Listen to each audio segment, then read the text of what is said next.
ஆனா இது என்ன காய்ண்ணா இது? கடுக்காய். கடுக்காய்ங்களா? அங்க கழுவாமல்ல பயிரிடுறீங்களா என்ன? பயிரிடுறோம். ஓகேண்ணா, ஓகே. எத்தனை வருஷமா இது பண்ணிட்டு இருக்கீங்க? அது காலாகாலமா பண்ணிட்டு இருக்கோம். காலகாலமா பண்ணிட்டு காலாகாலமா பாட்டம் பாட்டி காலத்துல இருந்து. வருஷத்துல ஒரு தடவை கிடைக்குமா? எப்பயுமே கிடைக்கும்? வருஷத்துக்கு ஒரு டைம் பொங்கல் கிட்ட தான் கிடைக்கும். பொங்கல் கிட்ட தான். அது காஞ்ச பிறகுதான் மரத்துல இருந்து அடிச்சு எடுத்து மரத்துல இருந்து உலுக்கி எடுப்பீங்க? உலுக்கி எடுக்கணும். அது அப்படியே கொடுத்துருவீங்களா? காய வச்சு தான் கொடுக்கலாம். நீங்க காய வச்சு தான் கொடுப்பீங்க? ஆமா. எத்தனை நாள்ல காயணும்? இது நல்ல வெயில் அடிச்சுன்னா ஒரு வாரம் ஆயிடும். கடுக்காய் ஹெல்த் பெனிஃபிட் எதாவது தெரியுமா? மெடிசனுக்கு ஆகுதுங்க. மெடிசனுக்கு. உங்ககிட்ட யாரெல்லாம் வாங்கிக்குவாங்க? எங்ககிட்ட சேலம் சேலம் போய் கொடுத்துடலாம். அவங்க ரகத்தை பிரிச்சு ஐட்டமா 3 ரகமா பிரிப்பாங்க. பிரிச்சுட்டு அவங்க வித்துருவாங்க.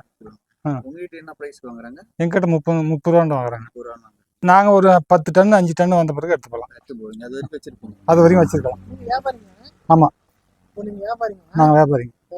வெளியில இந்த வீடியோ பாக்குறவங்க யாராவது இந்த மாதிரி கடுக்காய் வேணும் அப்படின்னா அவங்க கான்டாக்ட் கொடுத்துடலாம். நம்மளும் நாள் வரைக்கும் கெடாம இருக்கும். இது எப்போ வேணாலும் கெடாம இருக்கும். அப்படியே வச்சிருக்கோம். 10 வருஷம் இருந்தாலும் கெடாது. இங்க இந்த ஊரு ஃபுல்லாவே இந்த கடுக்காய் தான்.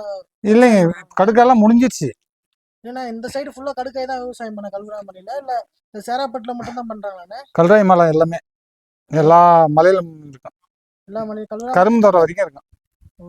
கல்வராய் மலைன்னா கடுக்காய் தான் விவசாயம். கடுக்காய். சரிங்க, சரிங்க.